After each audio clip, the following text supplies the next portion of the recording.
It's Joseph from My Gamers Reviews here, and happy Mother's Day. Today I'm going to be doing the PlayStation Vita versus the 3DS. I've had my PlayStation Vita since it first came out, so now I'm fully aware of its capabilities and what it can do. And I've had my 3DS since it first came out, so I already know what it's capable of doing. So let's get right down to it. I'm going to start off with the PS Vita. Now, the PS Vita, and this, by the way, this review is which one you're going to get, which one's good for your buck, and which one's good for a kid if you're buying it for a kid's present, which one is better suited for a child, and which one is better suited for a teenager. And there's all different factors you have to look into it when you're buying one, and what you're going to get out of it in the long run, okay? So let's start off. Now for the PS Vita, now we really don't have that many games out for it. There's a ton of games coming out for the Vita very soon and in the distant future, which is around December-ish, September, November. That's when a lot of the fun games are coming out. We're getting some coming out later on in May and late June and really late July and mid-August.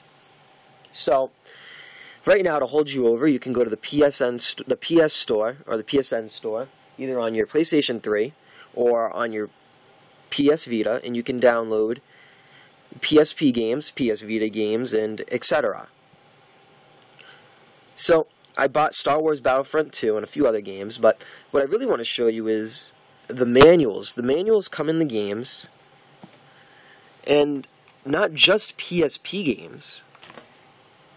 Alright? Also, you can do web searches on the game that you're currently on right now, which is really cool. But you also have it for your PS Vita games. So a lot of people, when they buy a PS Vita game, they're like, where's the manual? You know? Maybe they just don't want to make the manuals anymore. But no. What they did was, they put the manual inside of the game, which is extremely cool. And it's a lot longer, so it's not that little short mini pamphlet. It's like, it has a lot of thickness in it, which is awesome. You can also play your games online against friends, and you get trophies. Your reward system is also connected to your PlayStation Network system, which is really cool. Your friends, which is your PlayStation Network friends, and people that you meet on your PS Vita. You have your internet browser, which is not supported by Flash, so no, you cannot go and watch a YouTube video. You have your party. You can also download Skype. So you have a mic inside of your PS Vita, along with your webcam, which is your front cam right here. You have remote play, music, group messaging, and the content manager is when you can download pictures and movies onto your PlayStation Vita. Or, which a lot of people don't know is, you can just go on certain websites on your web browser, and that's how I have these images on here, and download HD wallpapers and put them on here. That's what I did, and that's...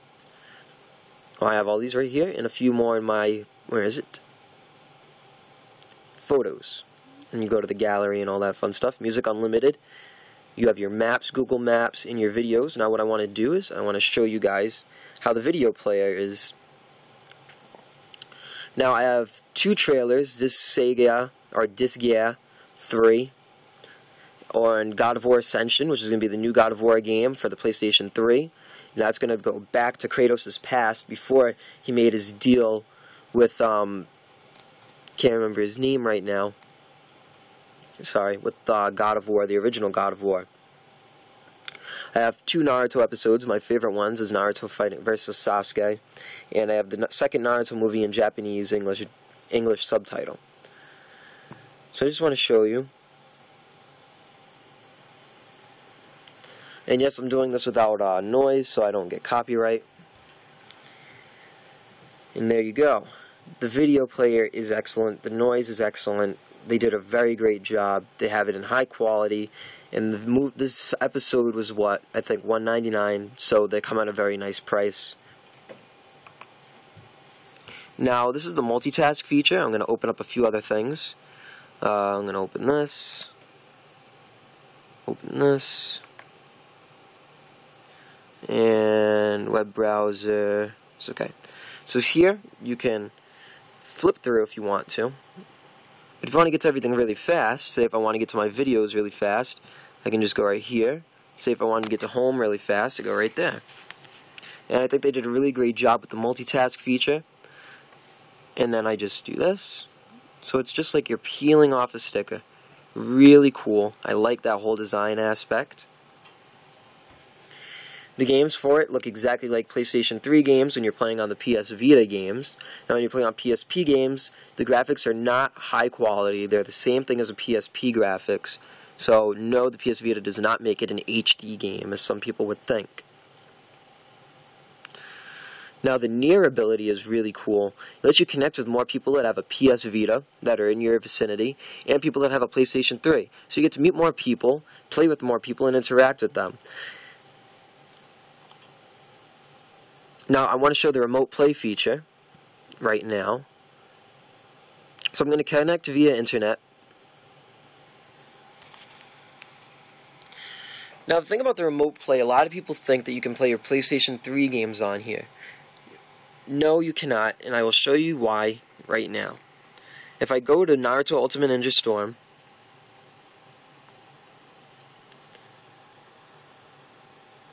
I can't use that content during remote play. Now a lot of people are like, but I've seen it, so why? These people are fake? No, these people aren't fake. My PlayStation 3 does not have a custom firmware 3.55 on it, which is a hacked PlayStation 3. If you hack your PlayStation 3, which now you have to downgrade by getting a whole nother edition and then taking apart your whole PlayStation 3 in order to install it, you can put it and downgrade it to 3.55, download the custom firmware and put it in, and update your system.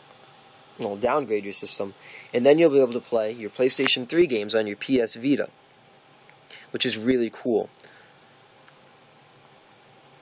But for the meantime, if I buy a PSP cross PlayStation 3 game, like Harvest Moon, Back to Nature,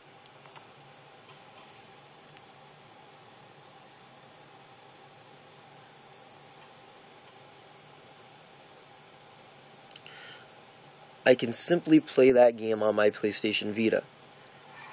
Now just telling me my battery is low for my controller. So this is a PlayStation 1 game. I cannot play the PlayStation 2 games on here. I have Max Payne on here, and I can't play them on my Vita. I've tried it. So right now you're only going to be able to play PlayStation 1 games, which isn't bad.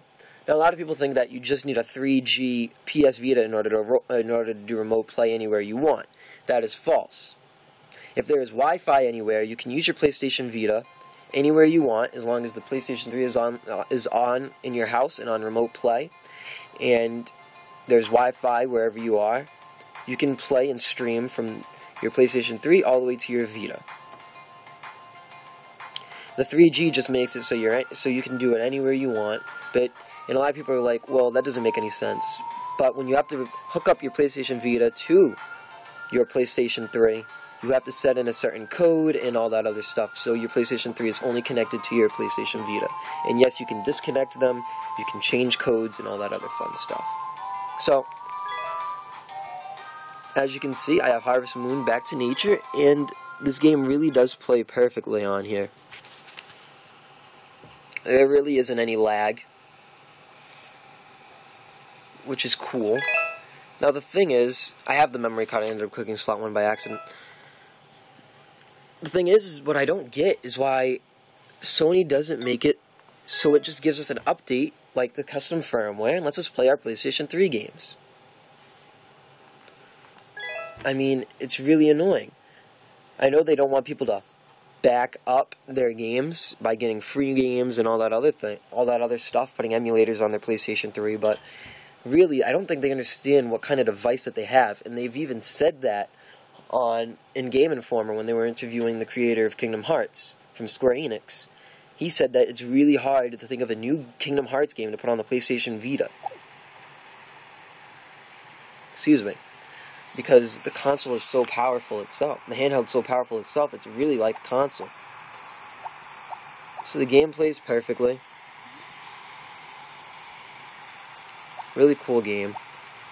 I suggest picking it up if you're a Harvest Moon fan. You know, you get do all that fun stuff in here. Now, another cool thing about the Vita is, look, say if I want to take a little break and I want to surf the web.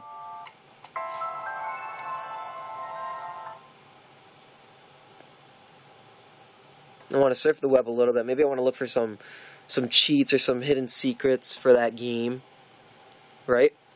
So I search the web a little bit, and I do that. and then I go right back. And I go back to playing Harvest Moon. So I would be like, okay, when do these crops grow, what season, and all that other stuff. And I just go back to playing the game. Now, to know that it's real is when you tap the screen and you see this come up. Click on that button. And another really cool thing, software manual. And there's the manual for Harvest Moon Back to Nature. Really awesome thing that Sony's done with all their games, and I think that's really cool. You can restart your game, you can turn off your system from here, or you can just quit the game and go back to your main menu. You can also save it to your memory card. So like I said, all this is streaming onto your PlayStation Vita, which is a really cool idea and a really cool feature on the PS Vita. Now a lot of people are saying, well, it is on the PlayStation Portable, the PSP, sorry. You can hack your PlayStation Portable. And the thing is that you still can't play your PlayStation 3 games on there, but when you hack a PlayStation Portable, you can play PlayStation 2 and emulators and all that other fun stuff. Now sometimes this part of the stream gets kind of messed up, kind of glitchy, but only for a little bit. It has to load up and configure. And that's, I think, only when you do it over the internet, when you have it hooked up. This never happens. You can also listen to music on here. That's on your PlayStation Vita. I mean, your PlayStation 3. And this is my friend's band gave me this CD. They're Just His Luck. That's the name of their band. And you can listen to their music on here, which is really cool. So there you go. That's the remote play feature for the PlayStation 3 and PlayStation Vita. Also, just wanted to note that fact out, is that you can watch YouTube videos on your PlayStation 3, which means if you go on remote play, you can watch YouTube videos on your PlayStation Vita. That's your alternative. But now I want to go to the 3DS. 3DS has the 3D capability, which I'll have without having to use glasses, which is really cool. I have Pokemon White version in here, which isn't a 3D game, compatible game. 3DS does a great job with their graphics for a Nintendo handheld, especially for their 3D games. The Legend of Zelda on here was amazing, so was Star Fox, and Kid Icarus Uprising, which I hope to get in the near future. Now, turn down the volume of the Vita. The 3DS is really kid-friendly. They have a ton of games out. You can play your DS games on here. You can play the fun 3DS games on here. There's a ton of fun 3DS games coming out in the future. Kingdom Hearts, Epic Mickey, you got Pokemon. You have just a lot of fun games and a lot of third-party games. You have Super Mario. And this is really a kid-friendly system. Now, a lot of people, I don't know if they really know this, you should know this, but if you don't, you can buy from the Nintendo store Kirby and Mario. You can buy all the NES games, SNES games, Game Boy games, and the Game Boy Color games, just, I don't think Game Boy Advance games. But you can also hack your 3DS in order to play all those games, play free DS games and all that other stuff. Okay?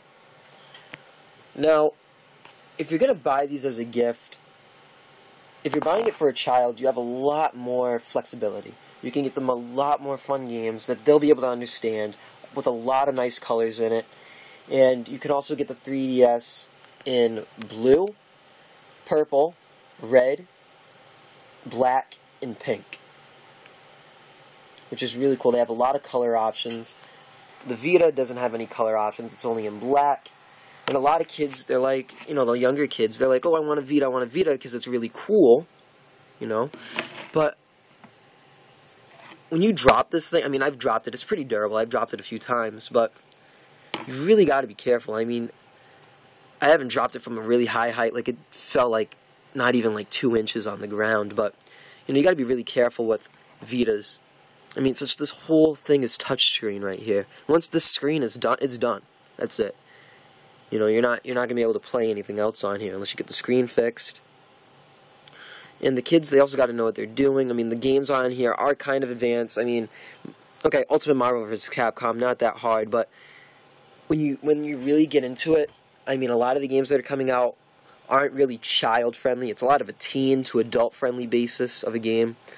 Maybe like tween too, like maybe like 12, 13, you know what I mean? Like around there, like, you know, like maybe 11.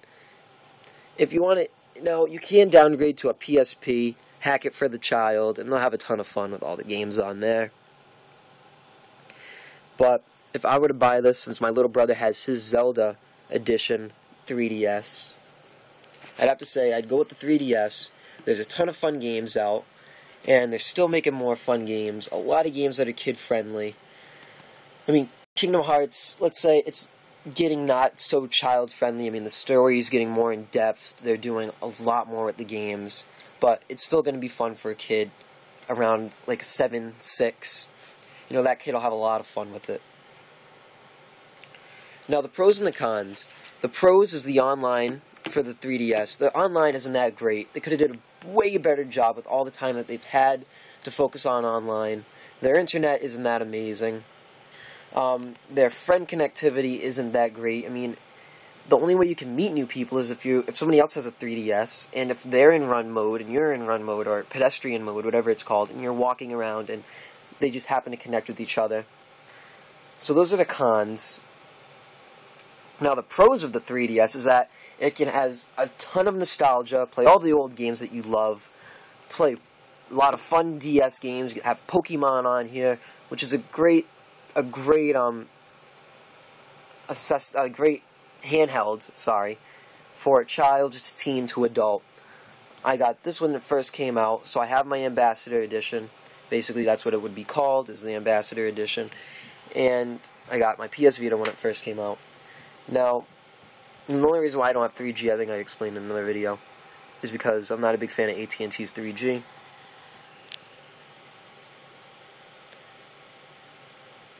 But that is all.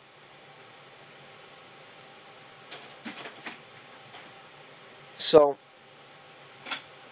when you're really looking at it, sorry for that long pause. Somebody came down the stairs and I wanted to see who it was.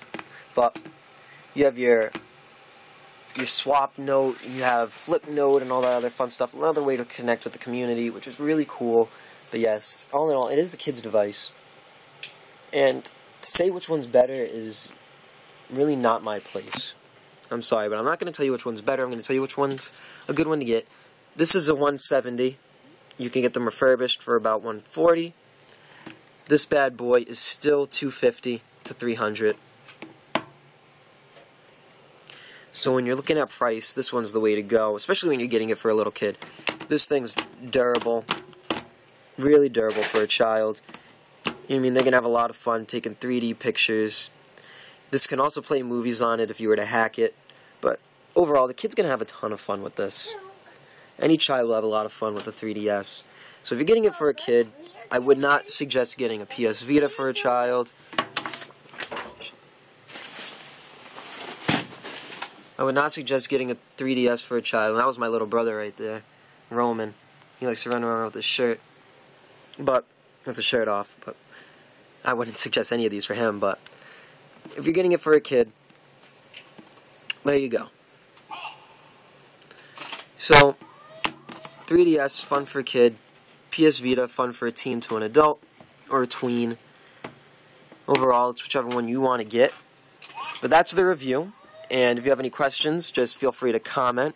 And don't forget to comment, rate, and subscribe. This was a really big video for us. And I hope this really helped you guys out in your decision making. So, this is Joseph from iGamers Reviews, and see you guys later. There will be a Skyrim. Sorry about the whole delay, but there will be a Skyrim part. I forget what part we're on right now, but that'll be going up to the whole next week. I'm not going to take any breaks with that. There's also Darksiders and a lot of other reviews I want to do.